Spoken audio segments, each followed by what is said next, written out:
Thank you. Okay, before we want to start, I wanted to ask how many of you are actually designers in the audience? Cool. And how many of you have designed something for voice already? Just one. Wow. So I wanted to share a bit our journey. Also, our journey with voice is just 2 years long. And alone in these 2 years, so much has happened. So I think it's a fantastic time to get into voice design because literally a month in voice design is like 5 years in other areas. It's developing so fast.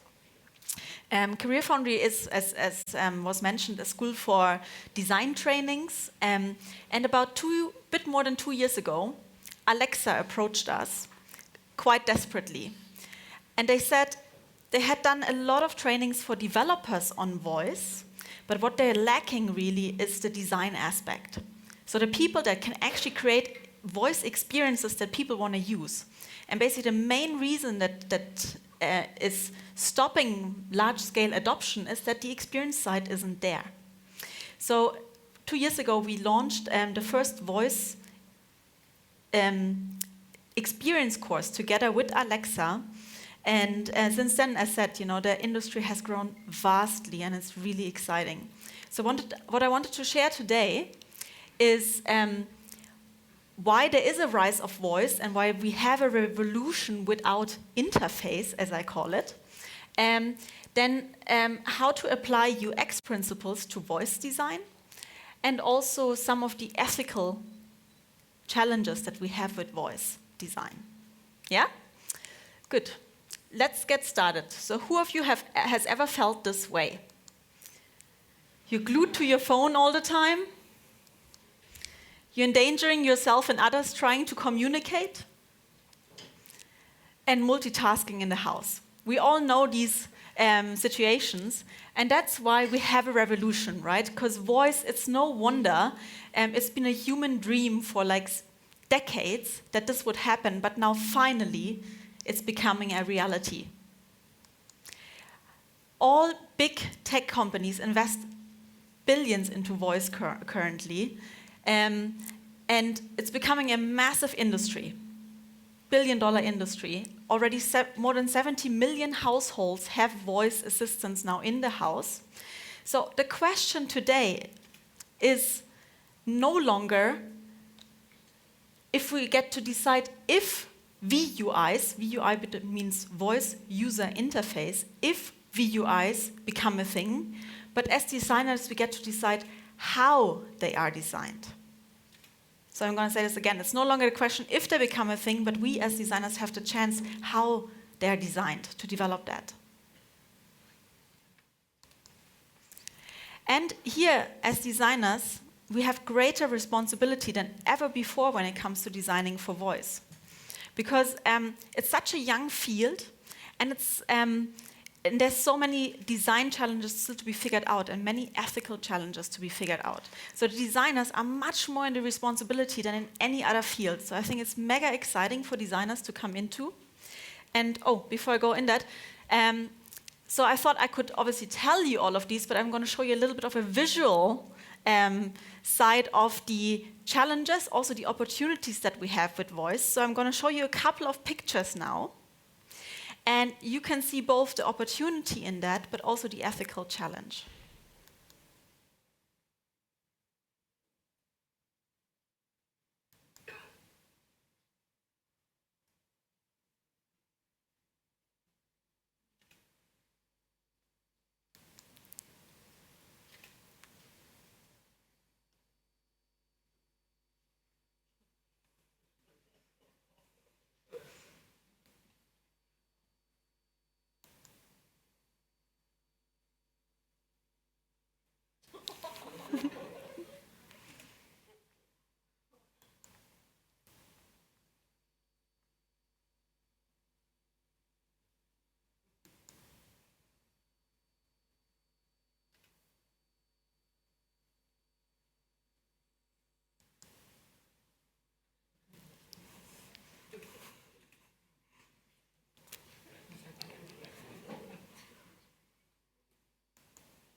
Yeah, so as you saw, there's some tremendous opportunities. If some of that became reality, how cool would that be?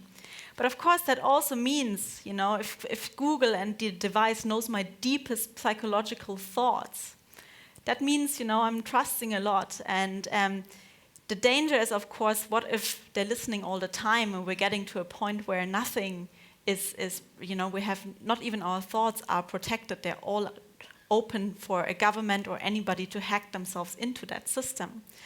And so our challenge, or we're coming to that in a second, but I think that's the big challenge.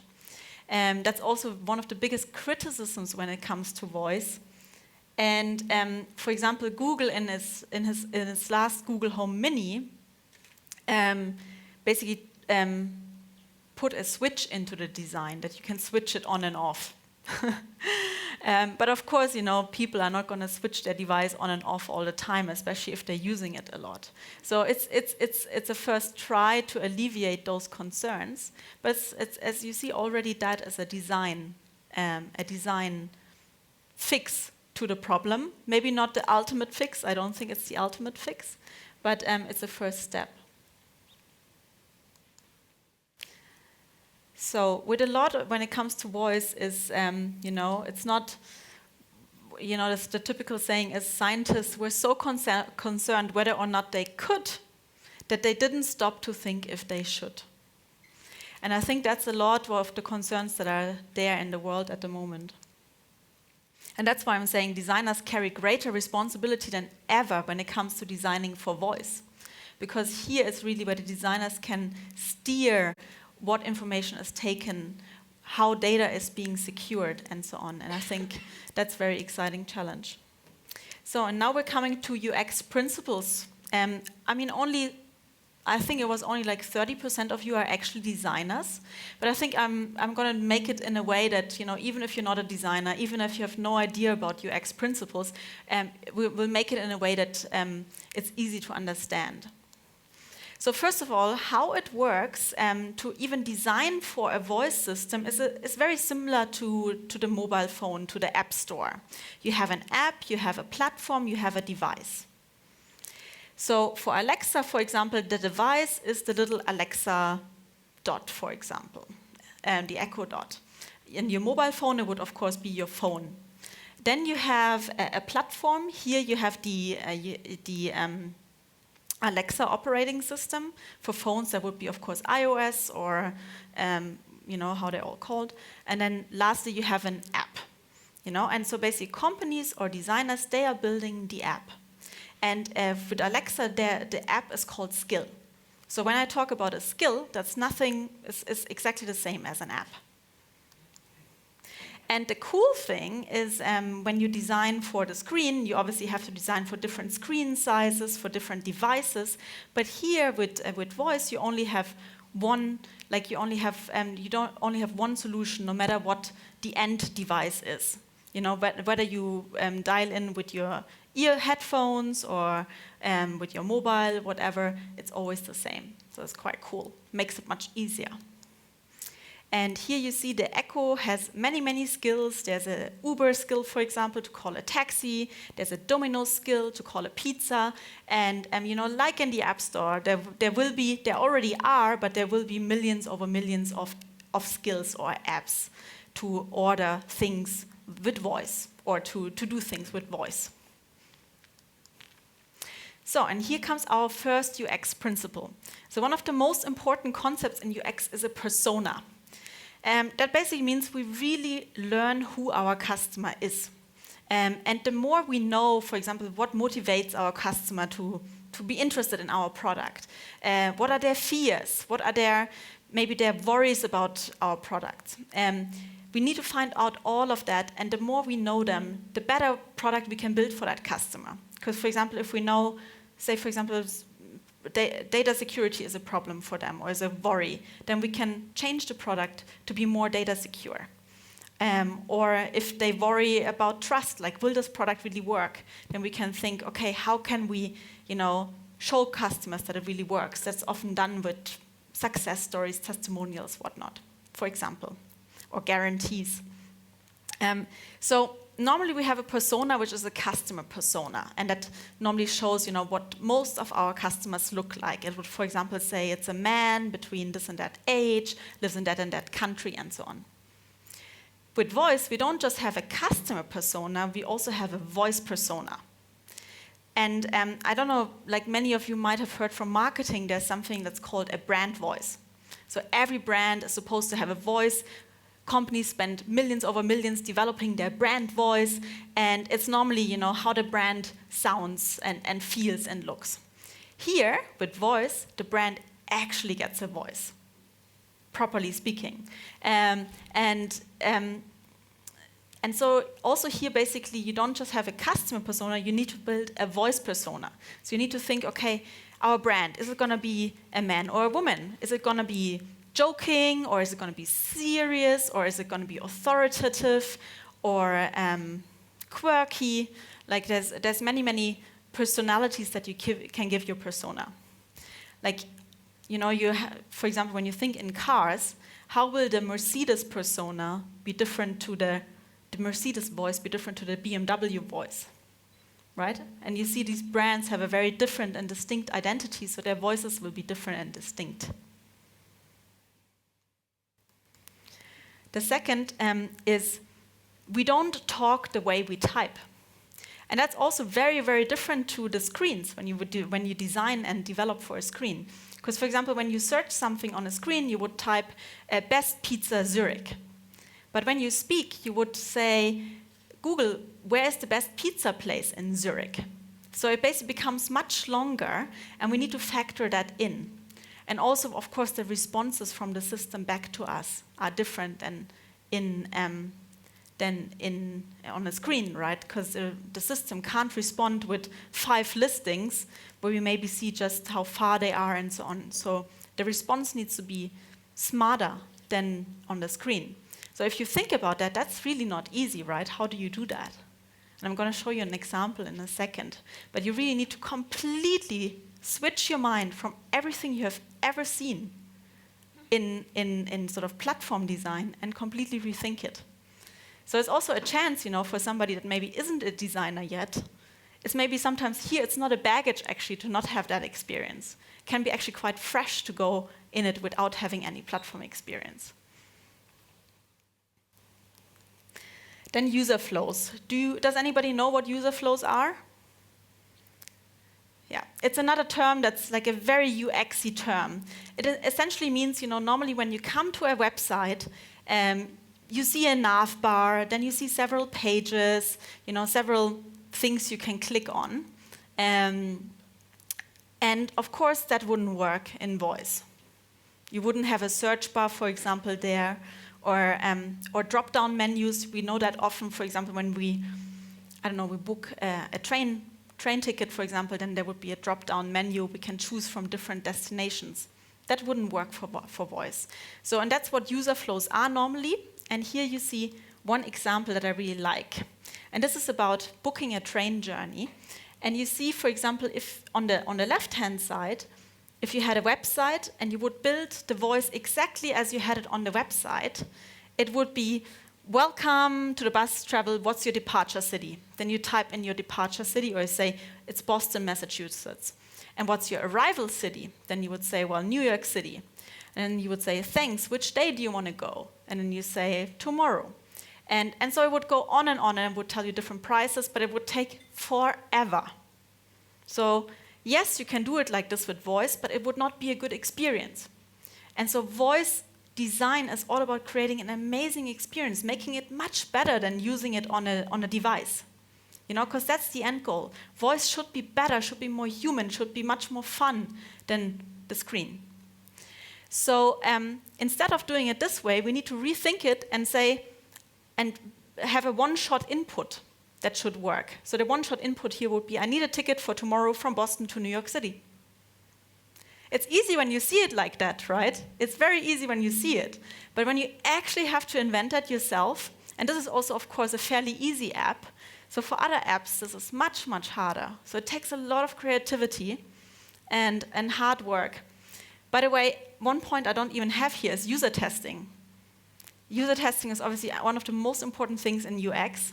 That means you want to, whatever you produce, you want to test on users. With voice, that's much harder. You can't do A/B testing or anything like that.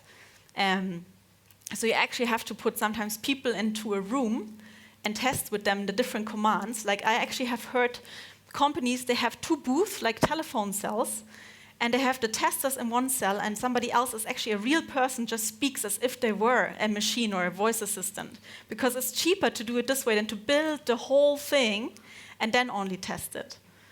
So I think it's quite funny.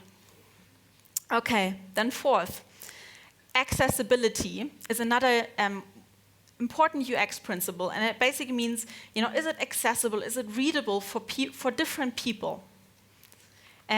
We all, or most of you might know this example. I didn't want to show the video because I thought it's been like all over the internet and probably most of you have seen it. No? Okay, it's a shame I didn't prepare it now. If you haven't seen it, it's really hilarious. It's basically it's called voice-activated elevator in Scotland. It's about an elevator where 2 Scottish men go inside and they want to go to the 4th floor. And because, of course, they have an accent, the voice elevator does not understand them, and they basically get stuck in the elevator and they start going crazy because the elevator will not understand them no matter what they try. So it's very funny, but that's a bad example of accessibility, of course. Like accessibility means, you want to make it easy to access for anybody.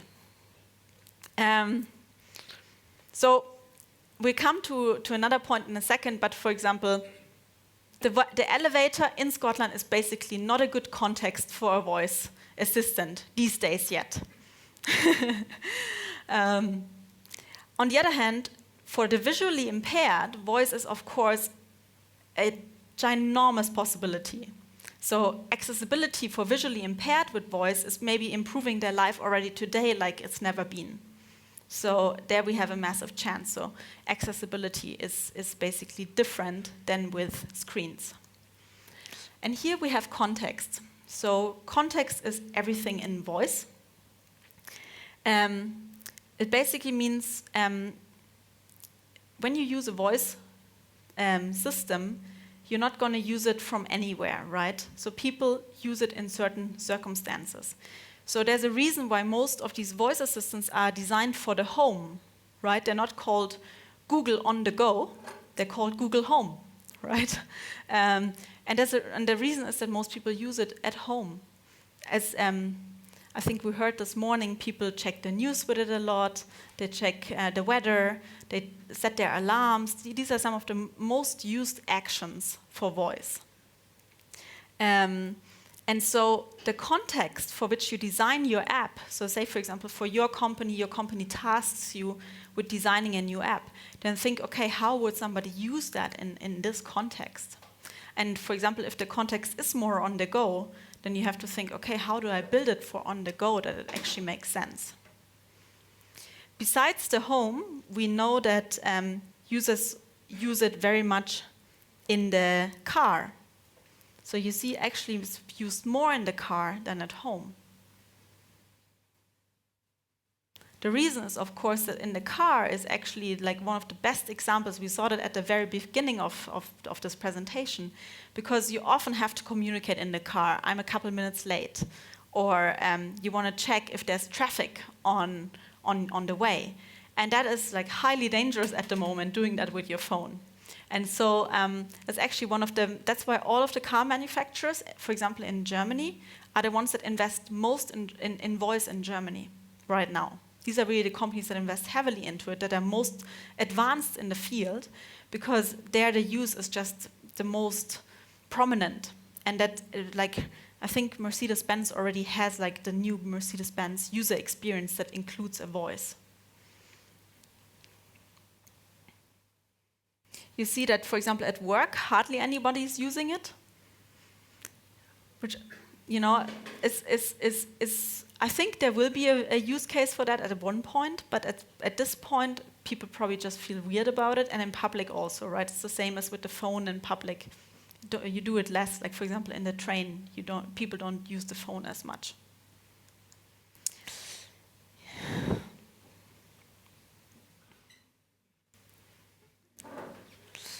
And with the last point, we come really to the ethical challenges.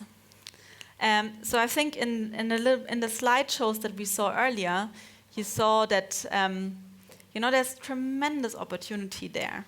With, for example, being, the assistants could replace a psychologist essentially at some point, right? And remind us of our own resolutions that we've had, help us not do stupid things, like lots of great things.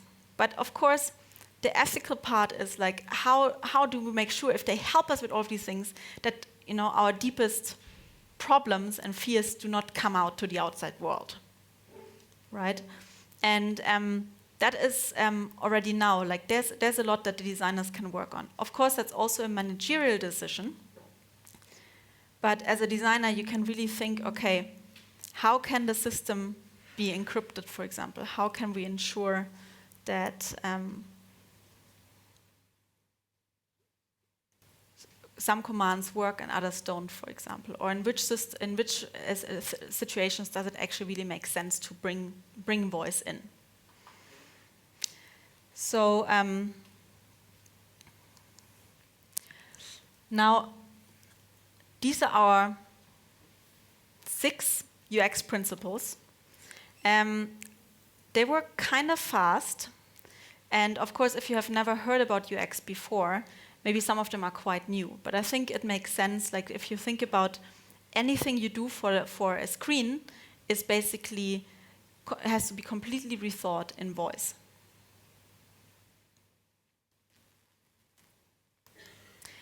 Then if you're interested in voice more, we have a course on the CareerFoundry site. And now, actually, I wanted to spend more time on questions, and I have something else prepared for you as well. But I wanted to take questions first, and then go into some other side as well. But I first wanted to get feedback from you, what you're thinking. Any questions? Over. Are you started first? Just coming over.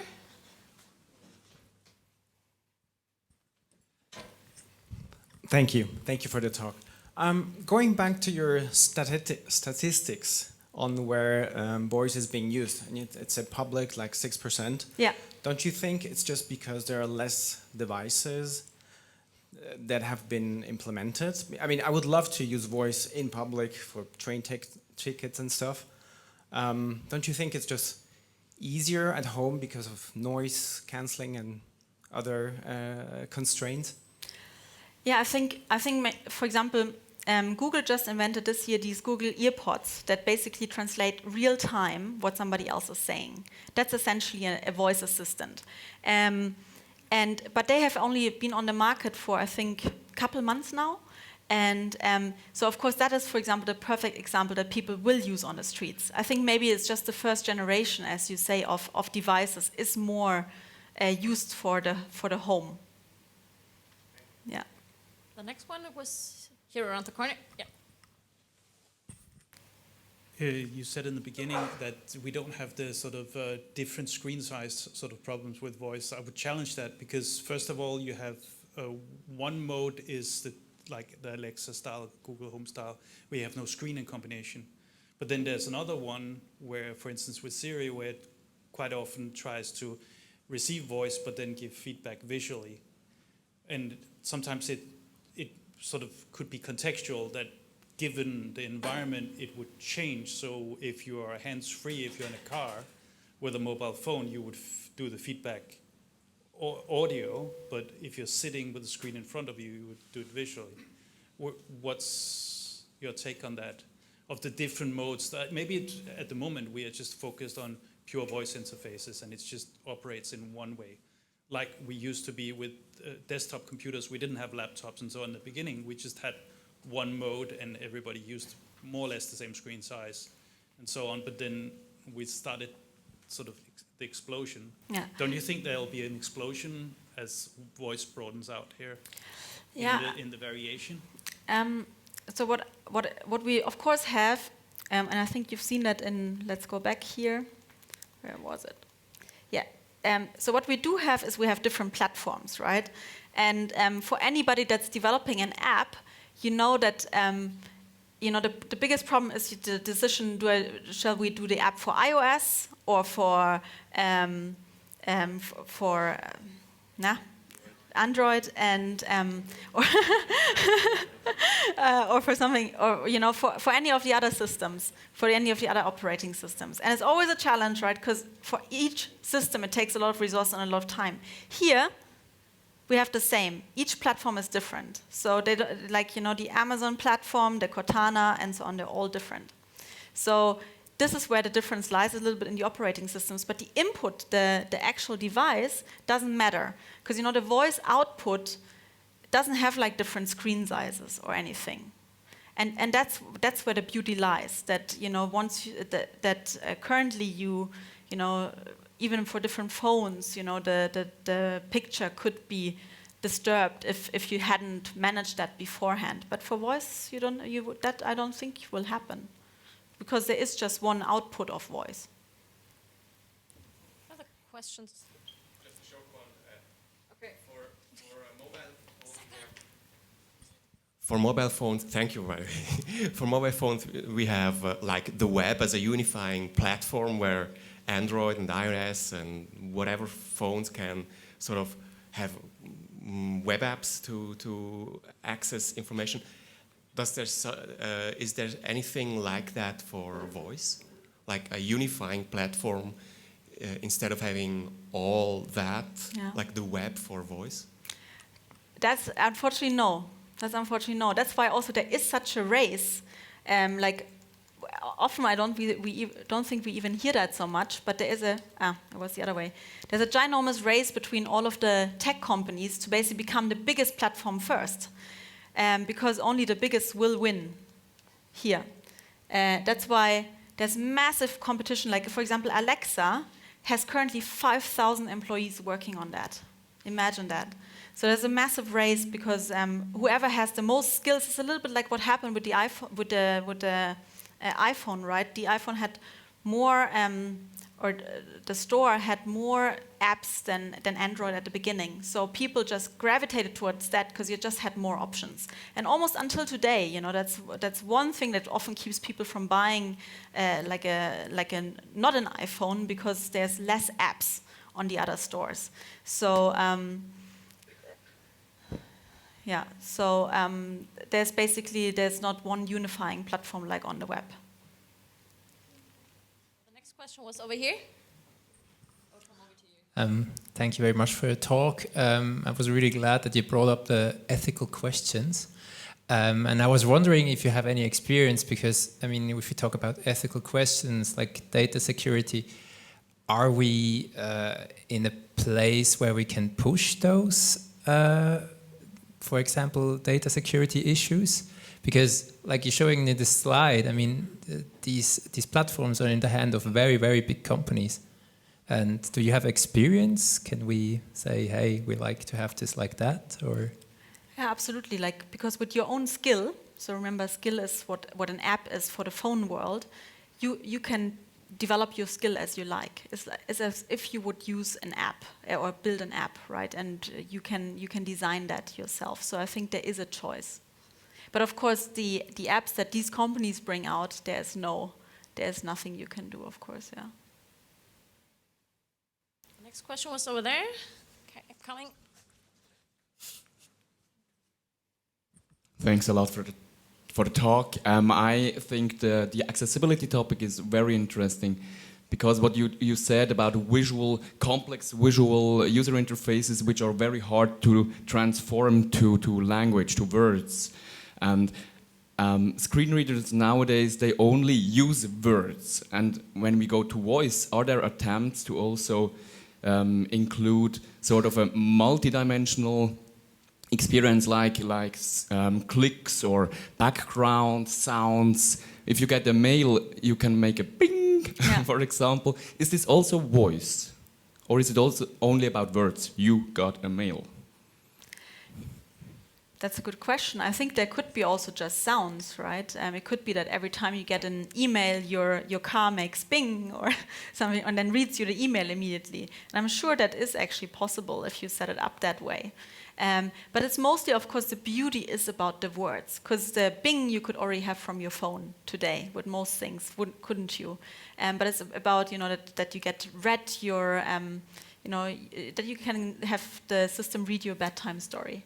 Or in the car, you get to read your email or send emails easier than having to type while you're on the steering wheel.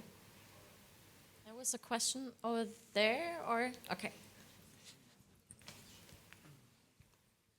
Yes, hi. I just wanted to ask you, brought up the topic of branded voices. So I was wondering, what is the state of art in this? We worked a bit with Google Home and Alexa, and you can kind of customize the voice a bit, so the speech synthesis part, but it's not, it's far away from, you know, have a voice that represents your brand somehow. So do you maybe know of good examples where you got excellent branded voices, or what do you think?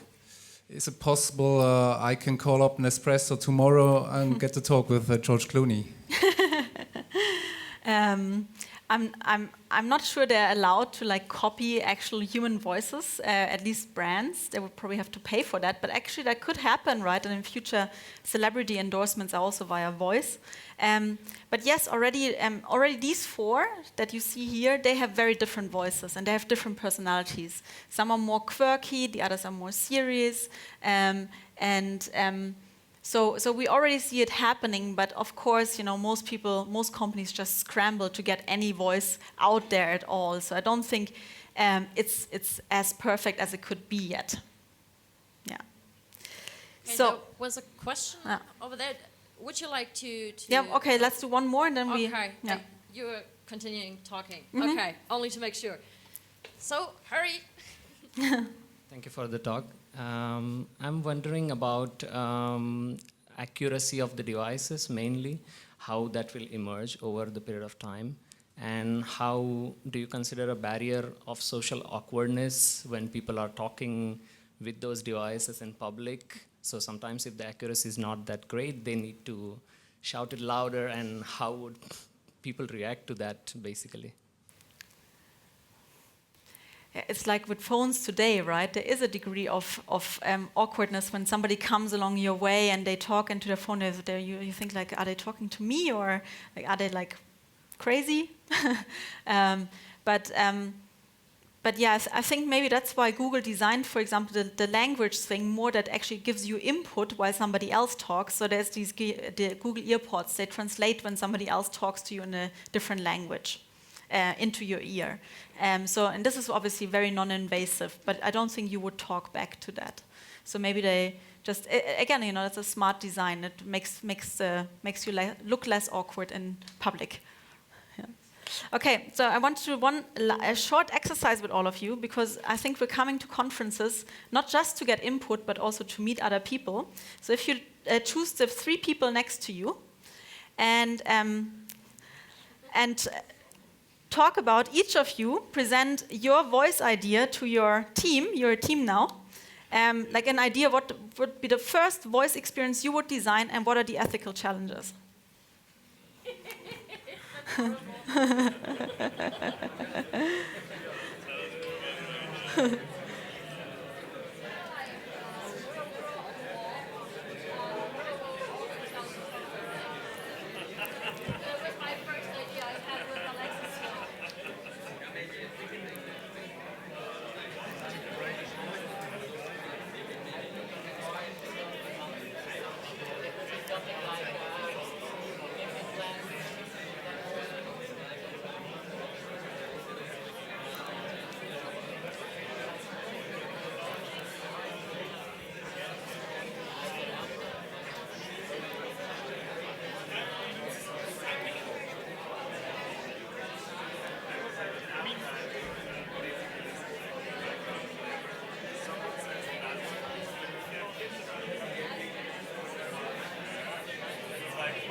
Okay. Okay. Ich gebe noch eine Minute.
So we're coming to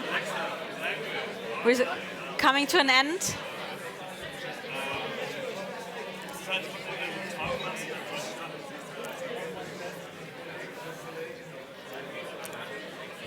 Okay, so hopefully you didn't just meet some nice new people. You see how many. Hopefully you've got some amazing ideas. Who's had maybe an idea they want to shout out? No? All the introverts here. But hopefully you got some cool ideas. You realize how difficult it is to actually design these ideas, what the potential is, but also the ethical challenges. You know what one of the most asked questions to Alexa is? Yeah? How's the weather? Yeah? Tell me a joke, yeah?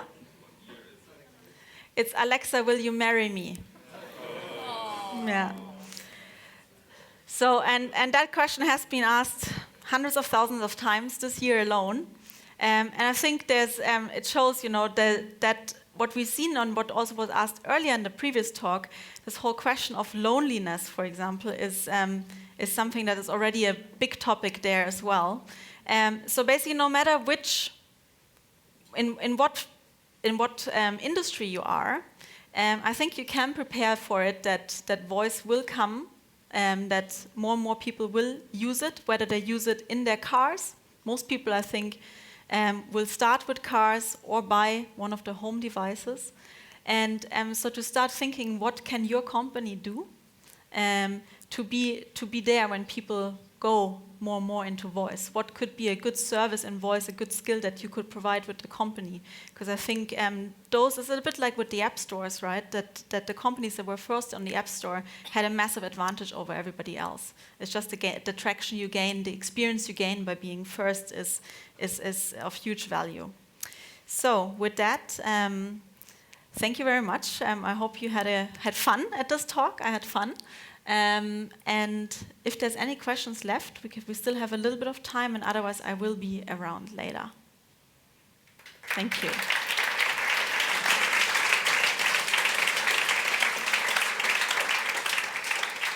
So thank you, Raffaela, for this inspiring talk. Anyone would like to share their skill ideas, maybe, or have some questions? Come on, you've got great ideas. I would love to hear them. No one? Okay, I think Raffaela will be here the whole day and tomorrow as well. So if you've got further questions, just reach out to her. And we will see us here at 3:30. We have got a coffee break right now, so enjoy the coffee break. Thank you. Well done.